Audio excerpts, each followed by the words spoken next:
Hello and welcome to an impromptu Google Hangout for the Libertarian Party UK. My name's Harry Fone and I'm the nominating officer for the party. I'm joined today by my special guest, Peter White, who's just been elected a town councillor for the East Ward of Wem Town Council. More on him in a moment.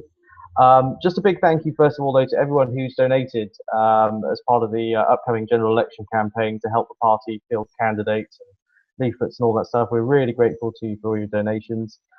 If you are interested in standing or campaigning or handing out leaflets, anything you think you can help with, please do get in contact. Details will be below. And also please include your location, because then we can, where you are in the country, because then we can forward it on to the relevant regional coordinator. So without further ado, I'm joined by Peter White, who has just been elected as Libertarian Party UK councillor, as I say, in the East Ward of Wem. Peter has served for 7 years in the army. He was an infantryman in the 2nd Battalion, the Rifles. He did a tour of Kosovo and 2 tours of Afghanistan. Peter, hello. Hello, you all right, mate? I'm very well, thanks. Yourself? Yep, fantastic. So tell me more about your recent election to the town council and what you're hoping to achieve there. Well, Wem's not a place known to have elections. Fortunately, that was also true in my ward this time. There's been apparently around 3 or 4 elections in the whole of Wem for town council over the past 30 years.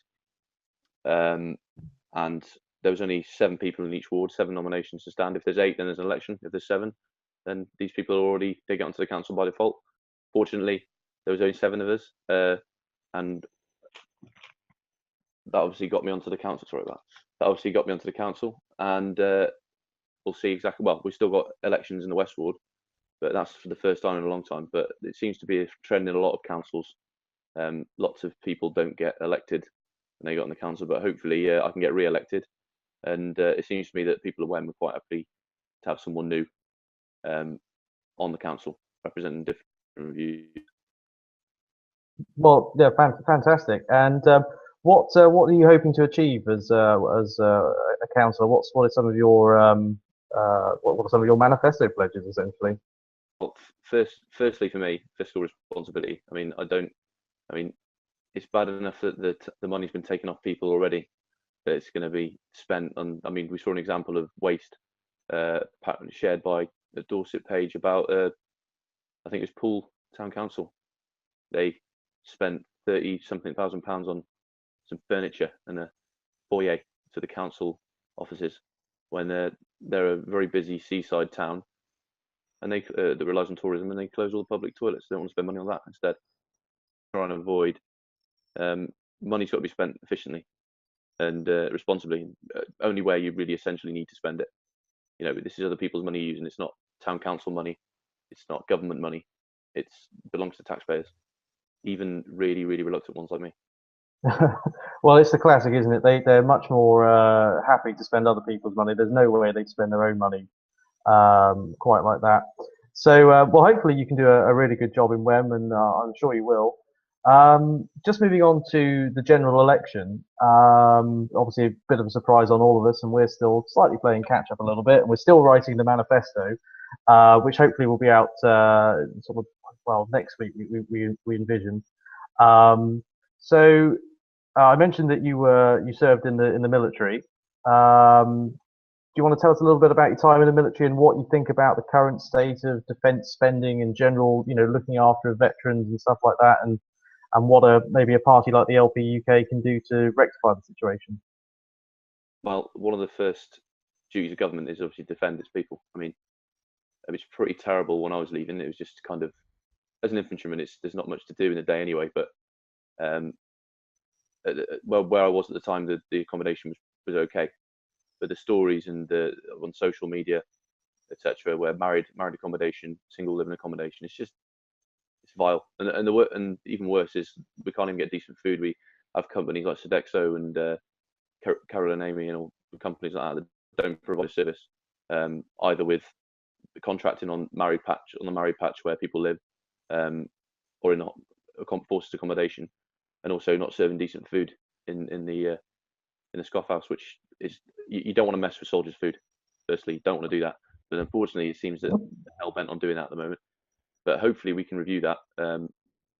We can change that, because it's more important at the moment to keep troops in, because retention is pretty low level. Morale, from what I gather, people always whinge. There's always a bit of complaining, but morale, from what I gather at the moment, it's not the highest.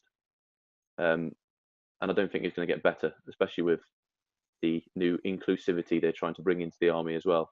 Reference female infantrymen and such things, lowering the standards of basically the armed forces. Which, you mean the sort of how many press ups and things like that you can do, and that sort of stuff? Yeah. You lower the standard, you lower the quality. I wasn't top squad by any means, but at the end of the day, you want better. That's what you want. You want to progress as the armed forces. You don't want to stagnate or even decline, and that's essentially what it's doing. We spend so little on the armed forces, and what we do is just waste. It's just waste. Like sending, I don't know, a battalion to, well, at the moment it's only a company, I think, a battalion from my regiment to sit around in Estonia when you're supposed to be trying to hold off 20,000 or so Russians not far away. It's ridiculous. Just a waste of money, and that's essentially what we're going to try and stop. And it's very important to me that we take care of pensions, etc. They're just rubbish. It's not a good look if you want to join the army at the moment. I think. Well, absolutely. I think as libertarians, we're often associated with we want to spend less money. But one of the things I think all libertarians agreed on, that apart from the sort of anarcho-capitalist ones, is that not libertarians. Well, we can have that debate another time. But yes, I'm more or less in agreement with you there. But that defence is definitely an area that needs spending, because if you can't defend the country, then everything else is pretty by the by. What do you make of this 2% of spending GDP target? But then someone like Osborne, George Osborne, when he was Chancellor, was fudging the figures to include soldiers' pensions in that spending. Wow. I don't understand why it has to be 2%. This is the mainstay of this is the reason why your government exists. This is the reason why governments have existed since time began, to have a strong defence. And 2% of our GDP, I mean, they waste, the amount of waste that that's going on at the moment. I don't see why they can't put a few, just to bring it up a couple of percent, and have more troops, have more equipment. Like, we always get everything from the lowest bidder. Why can't we get stuff that's, I'm not asking for expense, shiny new, we're cutting around like it's Robocop. What we want is equipment that is fit for purpose in every situation. And it always seems like they're trying to play catch up. When I was in, fortunately, from my experience, I never had any problems with kit, I don't think. But I've got my forebears, obviously blokes who were in my battalion longer than before me, family that were in the army. They had these problems because the world's changing, and the army doesn't seem to is changing their own direction. It's always playing catch up.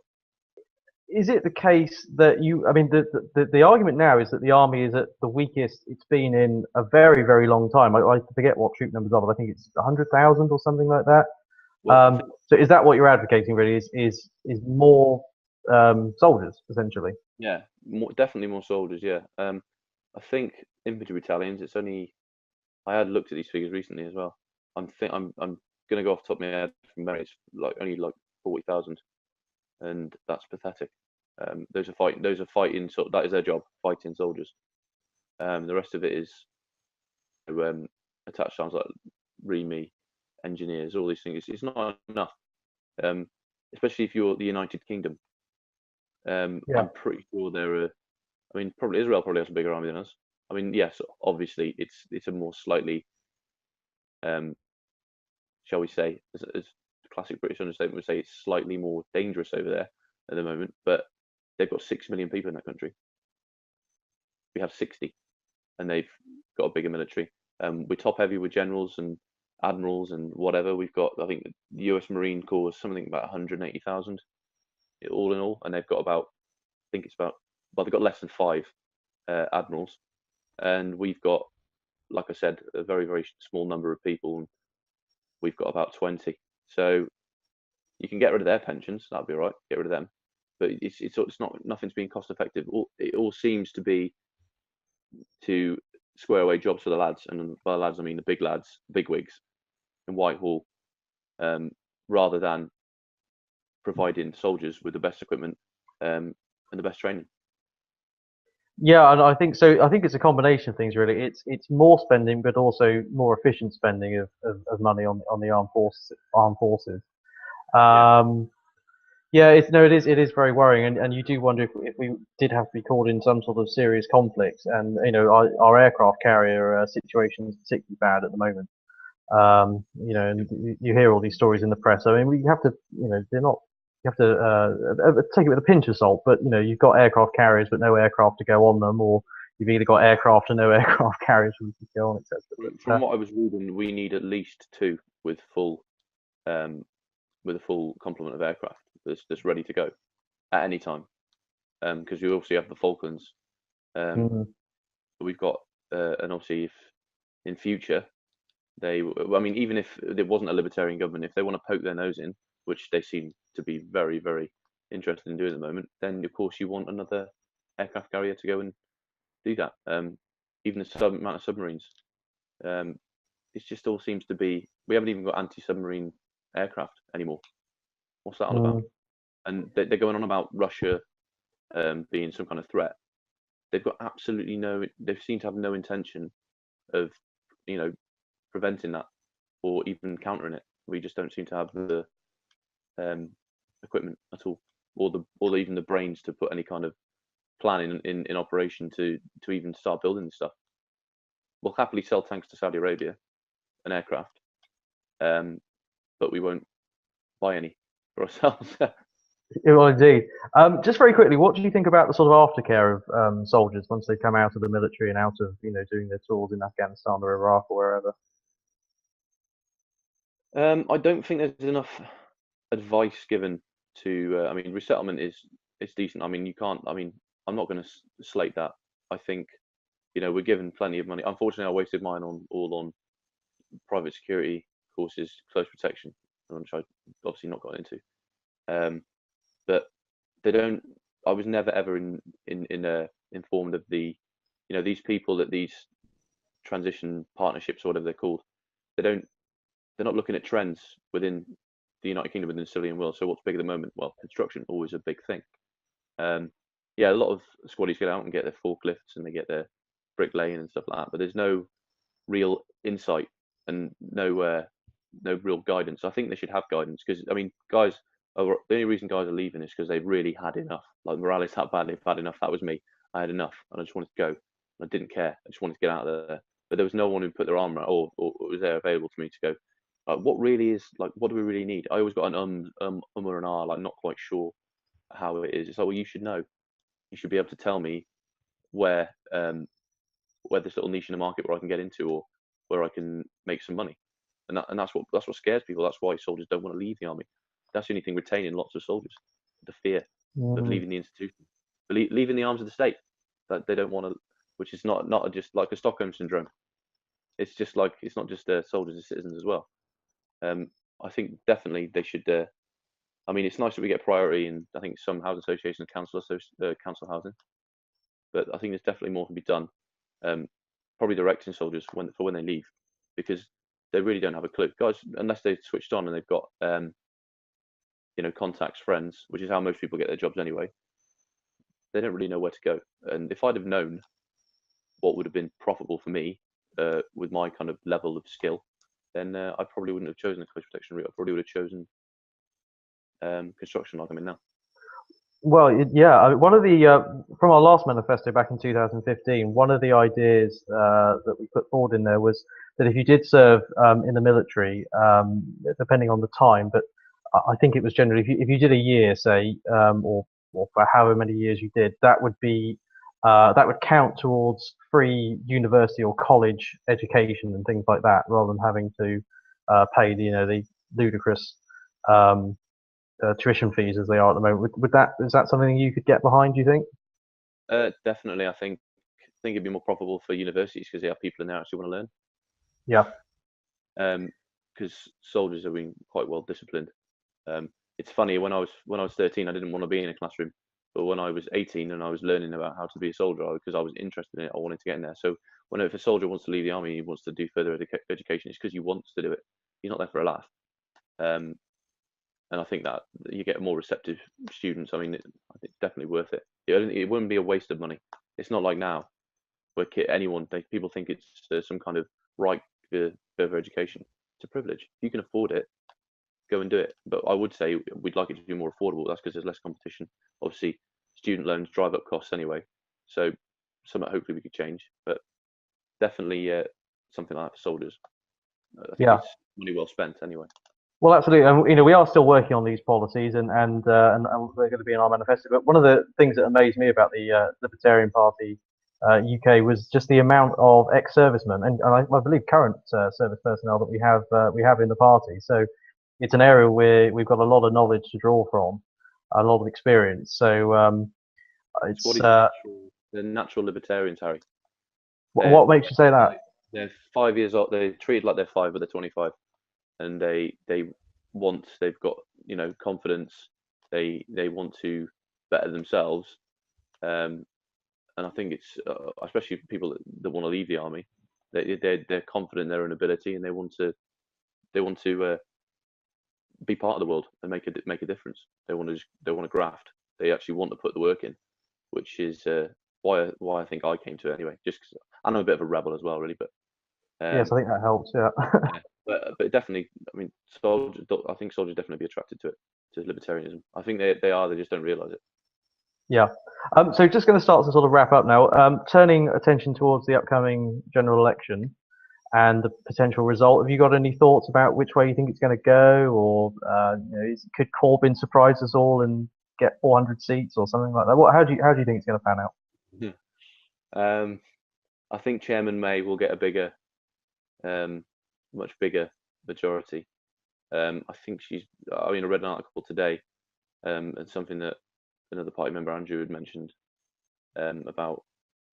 Obviously, there's lots and lots of investigations into Tory MPs and their conduct, i.e., spending in campaigns, which is quite interesting, which might have something to do with it. Jeremy Corbyn, Jeremy who? I mean, there's going to be over 500,000 members. The man is a perennial school student. He doesn't understand the real world. He's never worked a day in his life. I can't do what he might have done for some photo op. No, I don't think he has. I think he did a trade union degree at university, which he failed, and I think he went pretty much straight into mainstream politics, from what I understand. No, I don't think they're going to do anything. Lib Dems might get some seats because Tim Farron, he's not giving up, has he? No, and it's hard to see them getting less seats. Having gone from 50 odd to 8. I think a lot of the Remainers that were in the Labour Party will definitely probably move over to Lib Dems because they see Labour as it is a joke. It is a joke now. I'll be very surprised if there's any kind of real big gain. And the only thing I want from this election more than anything else is I want Diane Abbott to just lose her seat. Well, you never know. I know she there's a lot of Labour MPs who are well, I suppose deplorable, as Hillary Clinton would say, if that's not too. I lose IQ points every time she's on television. I listen to her speak. These people need to be, these kind of career MPs who live very well off your and I, coerced. Yeah. Shall we say, contributions. They just need to go. Hopefully, this will be some kind of. I still think it's just going to be a referendum part 2. That's what I think it's going to be.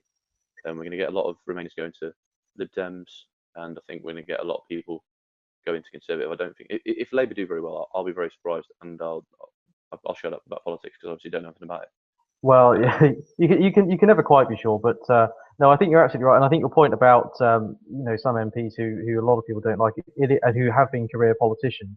It is, for me, an argument for term limits, but that is something that the LPUK will maybe include in its manifesto. As I say, we're still working on that, but it is a bit silly that you can have an MP for 50 years. Whether they're good or bad, in my opinion, I just think you've got to have a bit of change coming in there. well, yeah, these people, they can always mentor someone, and they can always Yes. mentor a good MP. Hopefully, I mean, hopefully, good MPs are mentoring good MPs, the potential ones. But yeah, I don't see it's becoming sort of a dynasty. They're talking about Jeremy Corbyn's son. Just go, Dad, give us a safe seat to stand in, like Liverpool somewhere. All right, no dramas. Do we want more of them in there? I don't. You know, I'm not looking forward to this election at all. I don't think it'll be. I'll still watch it. I'll still say I will watch it, but I don't think it's going to be one that's really, the issue is going to be totally clouded. It's all going to be about Brexit. Every single last minute, you know, so many things we need to talk about: family law, family court, family law, the armed forces. And more worryingly, no one seems to be talking really about reducing tax or national insurance or VAT, and that's really concerning from a libertarian point of view. These people are still calling Theresa May right wing, and the Tories right wingers are effing Tories. Well, where have you been? These people are big status. They want a big, you know, they want to have their hands in every single aspect of our lives. They're not right wing in any way, shape, or form. Even their economic policy. These people want to choke everything with regulation. Yep. See how voting, for me, I don't see how it'd be any different having. It'd be obviously more extreme. It's going to be more gradual if we have the Tories in power. But I think if we had Labour in power, it would be an extreme swing to being more benefits, etc. More just. Well, they would spend more money than the Tories would, but the deficit's still going to go up. You know, the Tories said they were going to stop the deficit. You know, start paying down the debt. It hasn't happened. They can't do it because if they want to keep, you can't keep. It's a false economy. You can't keep all of these state institutions that thieve people's money and waste it, and they destroy lives. One of the main causes for the whole social fabric of this country just going downhill, especially with, I alluded to family courts, you know, mass fatherlessness, etc. These people, you cannot pay off all of the debt that this stuff incurs running anyway. You simply can't do it. It's like having a massive hole in your diesel tank and then filling it up with diesel constantly. It's not. Yeah, that's a very good analogy actually. Peter, we better wrap it up there because we've gone on for long enough. But I've got to say, as well as Peter serving being a councillor for the LPUK, he's also party secretary. So sorry for forgetting that. What and if you want to find, if you at home, if you want to find out more about libertarianism, Peter is holding sort of regular meetups now in the Birmingham area and the Midlands. I'm correct in saying, aren't I? Anywhere we can get anyone that wants to go, I will come and meet them. Okay, what's your email address at Libertarian Party if people want to get in contact with you, or as a Facebook page to get through to you? What's the best way to contact you? Peter.white88 at Libertarian Party UK. Fantastic. Okay, right. Well, as I say, thank you to everyone who's watched. As I say, if you want to help the party, lots of links below. Contact either myself or Peter directly, or the Facebook page, or on minds.com, YouTube, obviously. So yeah, Peter, thank you for joining me today, and I'm sure we'll talk again in the future. Cool. Thank you.